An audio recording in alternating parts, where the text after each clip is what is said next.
Chapter 19. I stare at the flames, mesmerized. They dance and weave bright blazing, orange with tips of cobalt blue in the fireplace in Christian's apartment, and despite the heat pumping out of the fire and the blanket draped around my shoulders, I'm cold, bone-chillingly cold.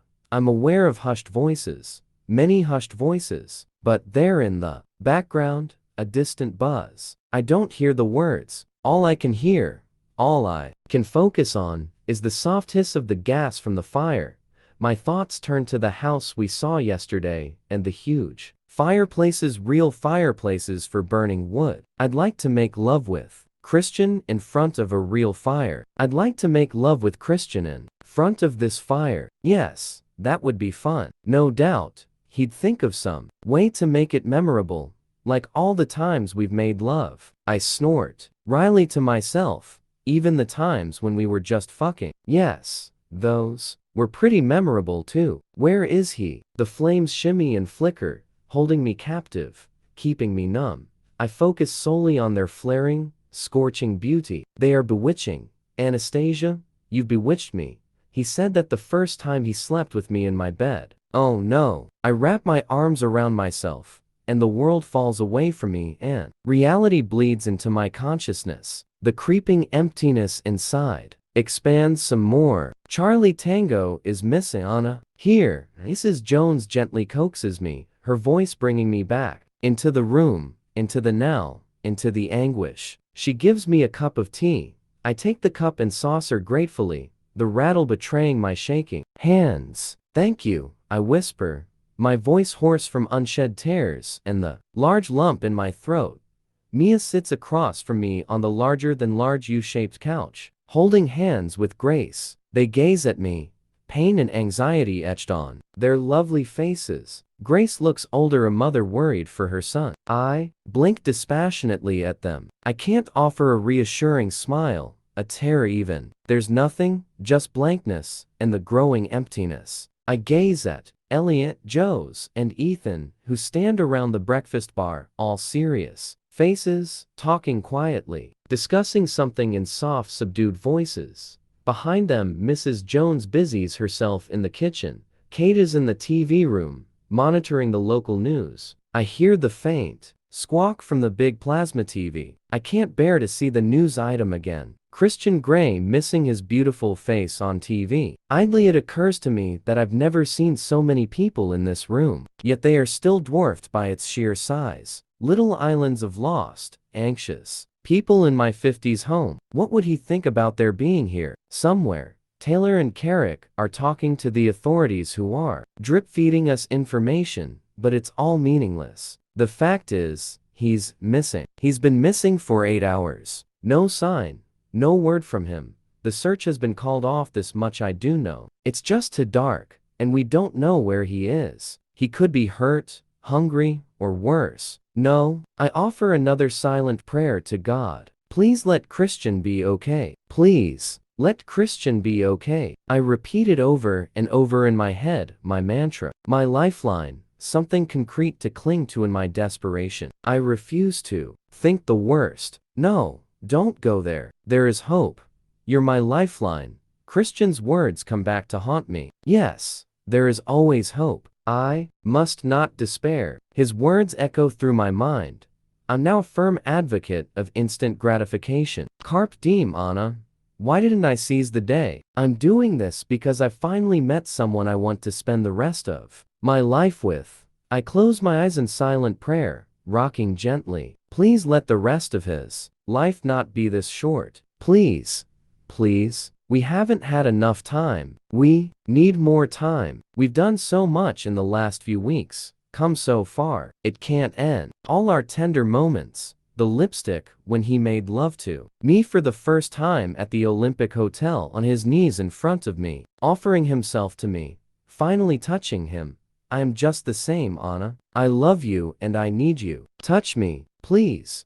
Oh, I love him so. I will be nothing without him. Nothing but a shadow, all the light eclipsed. No, no, no. My poor Christian. This is me, Anna. All of me. And I'm all yours. What do I have to do to make you realize that? To make you see that I want you any way I can get. You, that I love you, and I you, my 50 shades. I open my eyes and gaze and seeing into the fire once more memories of our time together flitting through my mind. His boyish joy when we were sailing and gliding, his suave, sophisticated, hot as hell look at the masked ball. Dancing, oh yes, dancing here in the apartment to Sinatra, whirling around the room. His quiet, anxious hope yesterday at the house, that stunning view. I will lay my world at your feet, Anastasia. I want you, body and soul, forever. Oh please, let him be okay. He cannot be gone. He is the center of my universe. An involuntary sob escapes my throat, and I clutch my hand to my mouth. No, must be strong. Joe's is suddenly at my side.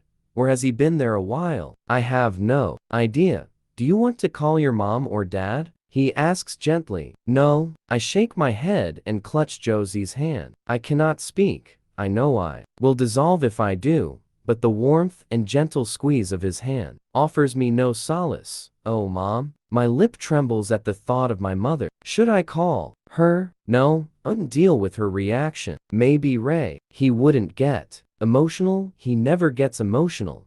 Not even when the Mariners lose. Grace rises to join the boys, distracting me. That must be the longest. She's sat still. Mia comes to sit beside me too, and grabs my other hand. He will come back, she says, her voice initially determined, but cracking on the last word. Her eyes are wide and red-rimmed, her face pale and pinched from lack of sleep. I gaze up at Ethan, who is watching Mia, and Elliot, who has his arms around Grace. I glance at the clock. It's after 11, heading toward midnight. Damn time. With each passing hour, the clawing emptiness expands, consuming me, choking me. I know deep down inside I am preparing myself for the worst. I close my eyes and offer up another silent prayer, clasping both Mia's and Josie's hands.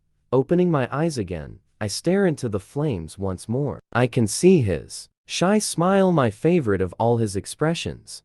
A glimpse of the real Christian, my real Christian. He is so many people: control freak, CEO, stalker, sex god, dom, and at the same time such a boy with his toys. I smile. His car, his boat, his plane, his Charlie Tango helicopter. My lost boy, truly lost right now. My smile fades and pain lances through me. I remember him in the shower, wiping away the lipstick marks. I'm nothing, Anastasia. I'm a husk of a man. I don't have a heart.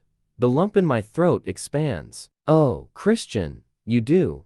You do have a heart, and it's mine. I want to cherish it forever. Even though he's so complex and difficult, I love him. I will always love him. There will never be anyone else, ever. I remember sitting in Starbucks weighing up my Christian pros and cons. All those cons, even those photographs I found this morning, melt into insignificance now. There's just him and whether he'll come back.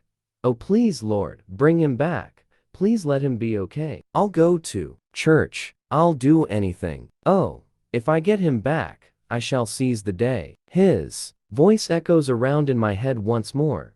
Carpe diem, Anna. I gaze deeper into the fire, the flames still licking and curling around each other, blazing brightly. Then Grace shrieks, and everything goes into slow motion. Christian. I turn my head in time to see Grace barreling across the great room, from where she had been pacing somewhere behind me, and there in the entrance stands a dismayed Christian. He's dressed in just his shirt sleeves and suit pants, and he's holding his navy jacket, shoes, and socks. He looks tired, dirty, and utterly beautiful.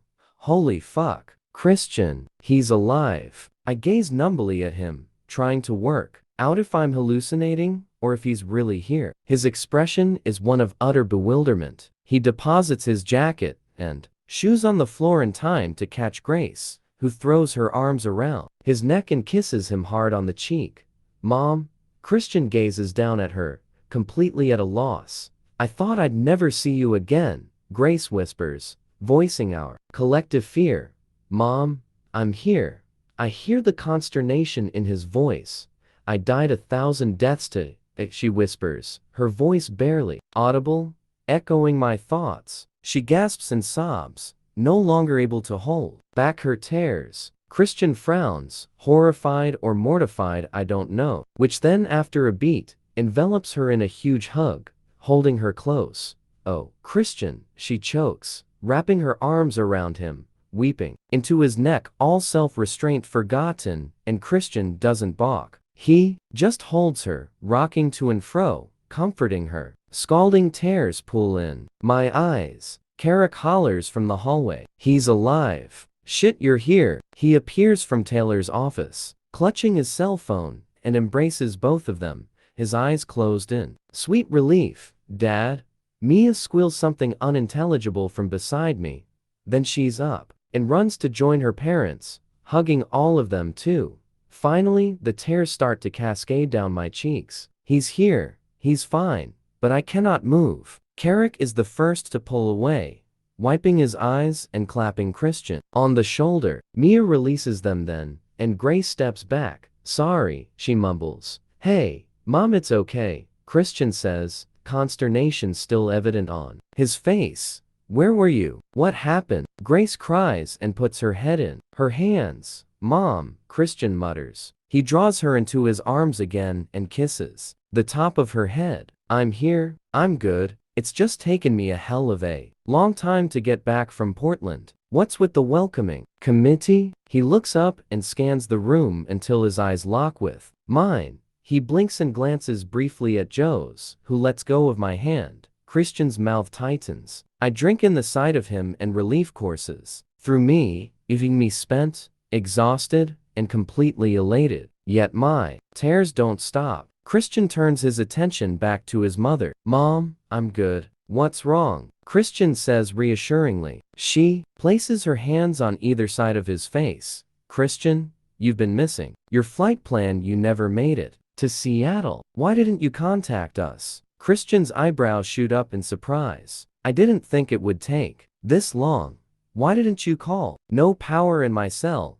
You didn't stop. Call collect. Mom, it's a long story. Oh, Christian, don't you ever do that to me again? Do you understand? She half shouts at him. Yes, Mom. He wipes her tears away with his thumbs and hugs her once more. When she composes herself, he releases her to hug Mia, who slaps him hard on the chest. You had us so worried, she blurts out, and she too is in tears. I'm here now, for heaven's sake, Christian mutters. As Elliot comes forward, Christian relinquishes Mia to Carrick, who already has one arm around his wife. He curls the other around his daughter. Elliot hugs Christian briefly, much to Christian's surprise, and slaps him hard on the back. Great to see you, Elliot says loudly, if a little gruffly, trying to hide his emotion. As the tears stream down my face, I can see it all. The great room is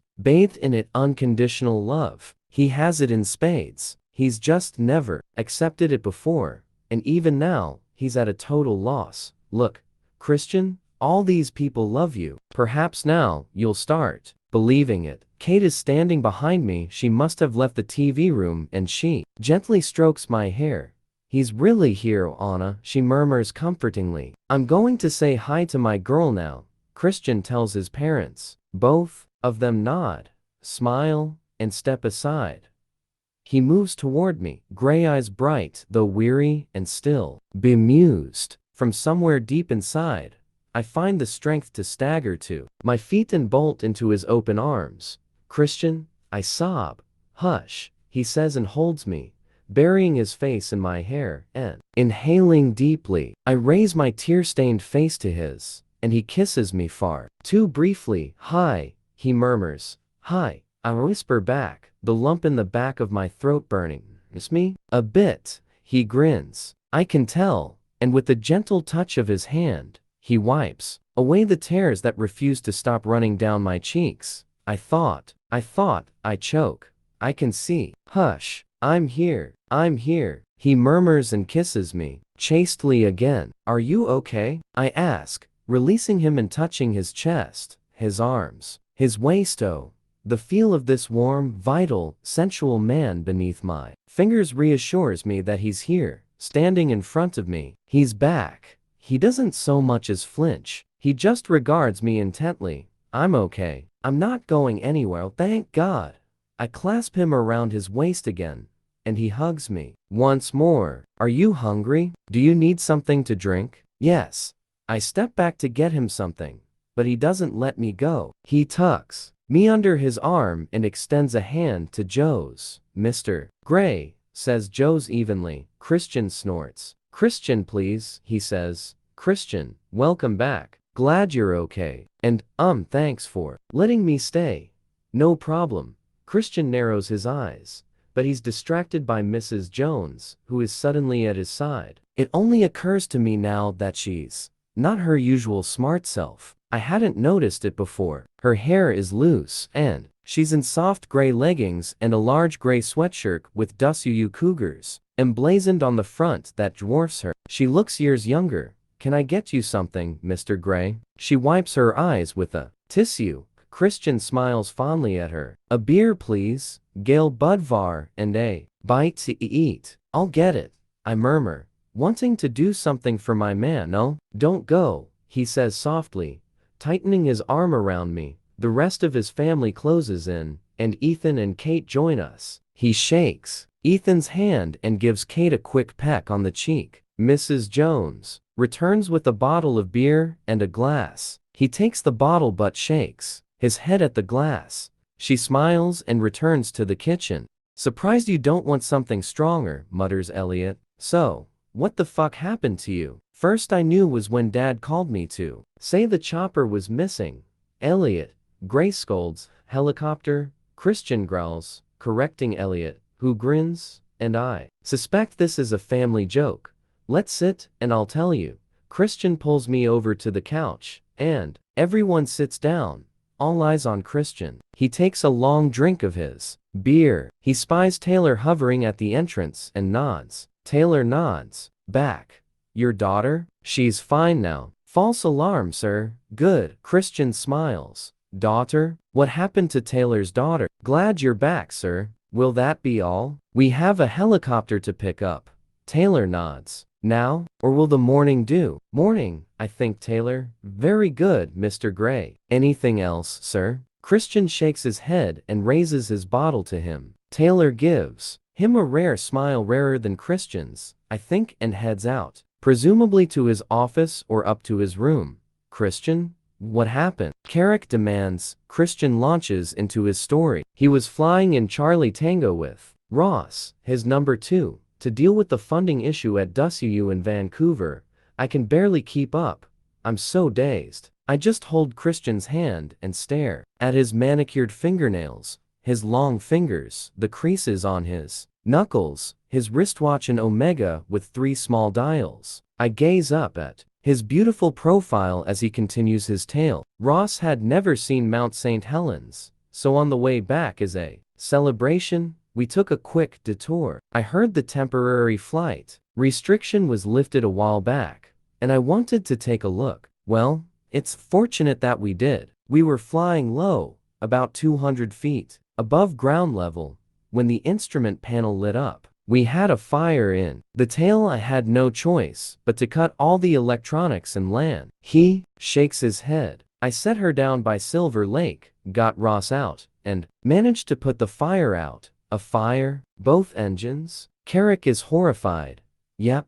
Shit. But I thought. I know. Christian interrupts him. It was sheer luck I was flying so low, he murmurs. I shudder. He releases my hand and puts his arm around me. Cold? He asks me. I shake my head. How did you put out the fire? Asks Kate, her Carla Bernstein instincts kicking in. Geez. She sounds terse sometimes. Extinguisher. We have to carry them by law, Christian answers. Levelly, his words from long ago circle my mind. I thank divine providence every day that it was you who came to interview me and not Catherine Kavanaugh. Why didn't you call or use the radio? Grace asks. Christian shakes his head. With the electronics out, we had no radio, and I wasn't going to risk turning them on because of the fire. GPS was still working on the BlackBerry, so I was able to navigate to the nearest road. Took us 4 hours to walk there. Ross was in heels.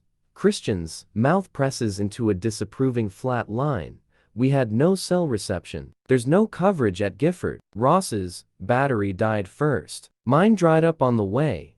Holy hell. I tense and Christian pulls me into his lap. So how did you get back to Seattle? Grace asks, blinking slightly at the sight of the two of us, no doubt. I flush. We hitched and pulled our resources. Between us, Ross and I had $600, and we thought we'd have to bribe someone to drive us back. But a truck driver stopped and agreed to bring us home. He refused the money and shared his lunch with us. Christian shakes his head in dismay at the memory. Took forever. He didn't have a cell. Weird but true. I didn't realize. He stops, gazing at his family. That we'd worry? Grace scoffs. Oh, Christian. She scolds him. We've been going out of our minds. You've made the news, bro. Christian rolls his eyes. Yeah, I figured that much when I arrived to this reception and the handful of photographers outside. I'm sorry, Mom. I should have asked the driver to stop so I could phone. But I was anxious to be back. He glances at Joe's. Oh, that's why. Because Joe's is staying here. I frown at the thought. Geez, all that worry. Grace shakes her head. I'm just glad you're back in one piece. Darling, I start to relax, resting my head against his chest. He smells outdoorsy, slightly sweaty, body wash of Christian. The most welcome scent in the world. Tears start to trickle down my face again. Tears of gratitude. Both engines? Carrick says again, frowning in disbelief. Go figure. Christian shrugs and runs his hand down my back. Hey, he whispers. He puts his fingers under my chin and tilts my head back. Stop with the crying. I wipe my nose with the back of my hand in a most unladylike way. Stop with the disappearing. I sniff and his lips quirk up. Electrical failure. That's odd, isn't it? Carrick says again.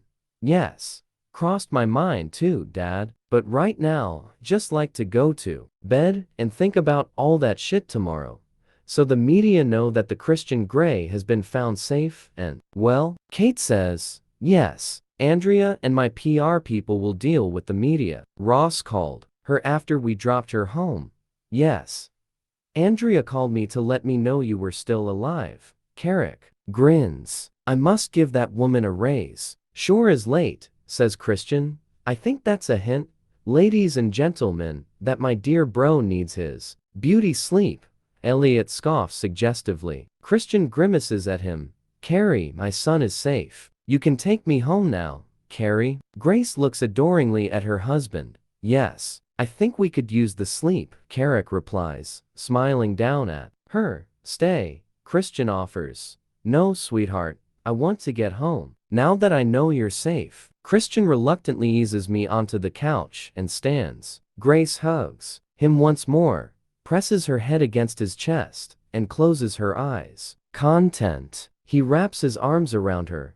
I was so worried, darling, she whispers. I'm okay, Mom. She leans back and studies him intently while he holds her. Yes, I think you are, she says slowly, glances at me and smiles. I flush. We follow Carrick and Grace as they make their way to the foyer. Behind me, I'm aware that Mia and Ethan are having a heated whisper conversation, but I can't hear it.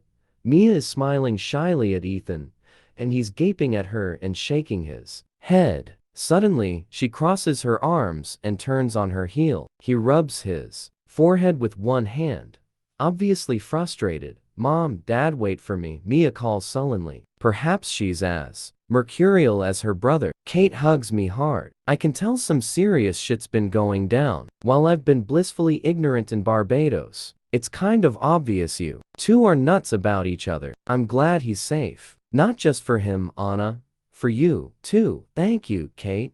I whisper. Yeah, who knew we'd find love at the same time? She grins. Wow, she's admitted it. With brothers. I giggle. We could end up sisters-in-law, she quips. I tense, then mentally kick myself as Kate stands back to gaze at me. With her, what aren't you telling me? Look. I flush. Damn, Should I tell her? He's asked me? Come on, baby. Elliot summons her from the elevator. Let's talk tomorrow, Anna. You must be exhausted. I am reprieved. Sure, you too. Kate, you've traveled such a long distance today. We hug once more. Then she and Elliot follow the Greys into the elevator. Ethan shakes Christian's hand and gives me a quick hug. He looks distracted, but he follows them into the elevator and the doors close. Joe's is hovering in the hallway as we come out of the foyer. Look, I'll turn in. Leave you guys, he says. I blush. Why is this awkward? Do you know where to go? Christian asks. Joe's nods. Yeah, the housekeeper, Mrs. Jones, I prompt. Yeah, Mrs. Jones. She showed me earlier. Quite a place you have. Here, Christian. Thank you. Christian says politely as he comes to stand beside me, placing his arm around my shoulders. Leaning over, he kisses my hair. I'm going to eat whatever Mrs. Jones has put out for me. Good night, Joe's. Christian wanders back into the great room, leaving Joe's and me at the entrance. Wow, left alone with Joe's. Well, good night. Joe's looks uncomfortable all of a sudden. Good night, Joe's, and thank you for staying. Sure, Anna. Anytime your rich, hotshot boyfriend goes missing dash I single quotes LL.be there. Joe's. I admonish him. Only kidding. Don't get mad. I'll be leaving early in the morning. I'll see you sometime, yeah? I've missed you. Sure, Joe's. Soon, I hope. Sorry tonight was so shitty. I smirk. Apologetically. Yeah, he grins. Shitty. He hugs me. Seriously, Anna. I'm glad you're happy, but I'm here if you need me. I gaze up at him. Thank you. He flashes me a sad, bittersweet smile, and then he goes upstairs. I turn back to the great room. Christian stands beside the couch, watching me with an unreadable expression on his face. We're finally alone, and we gaze at each other. He's still got it bad, you know, he murmurs. And how would you know that, Mr. Gray? I recognize the symptoms, Miss Steele. I believe I have the same affliction. I thought I'd never see you again, I whisper. There the words are, out. All my worst fears packaged neatly in one short sentence now. Exorcised. It wasn't as bad as it sounds. I pick up his suit jacket and shoes from where they lie on the floor and move toward. I'll take that, he whispers, reaching for his jacket. Christian gazes down at me as if I'm his reason for living and mirrors my look. I'm sure he is here, really here. He pulls me into his arms and wraps himself around me. Christian, I gasp, and my tears start anew. Hush, he soothes, kissing my hair. You know, in the few seconds of sheer terror before I landed, all my thoughts were of you. You're my talisman, Anna. I thought I'd lost you. Breathe. We stand, holding each other, reconnecting and reassuring each other. As I tighten my arms around him, I realize I'm still holding his shoes. I drop them noisily to the floor. Come and shower with me, he murmurs. Okay. I'll glance up at him. I don't want to let go. Reaching down, he tilts my chin up with his fingers. You know, even tear-stained, you are beautiful, Anna Steele. He leans down and kisses me gently. And your lips are so soft. He kisses me again, deepening it. Oh my. And to think I could have lost. No, I stop thinking and surrender myself.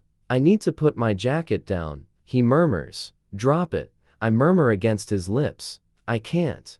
I lean back to gaze up at him, puzzled. He smirks at me. This is why. From the inside breast pocket he pulls out the small box I gave him that contains my present. He slings the jacket over the back of the couch and places the box on top. Seize the day, Anna. My subconscious prods me. Well, it's after midnight, so technically it's his birthday. Open it, I whisper, and my heart starts pounding.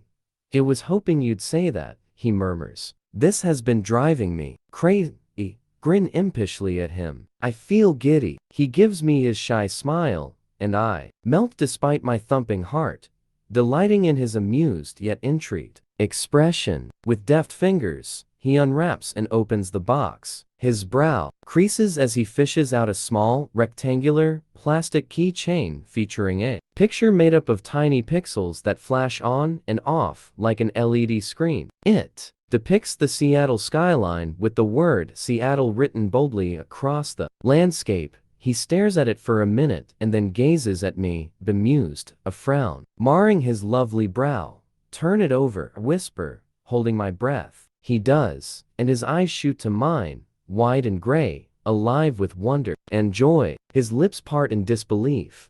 The word yes flashes on and off on the key ring. "Happy birthday," I whisper,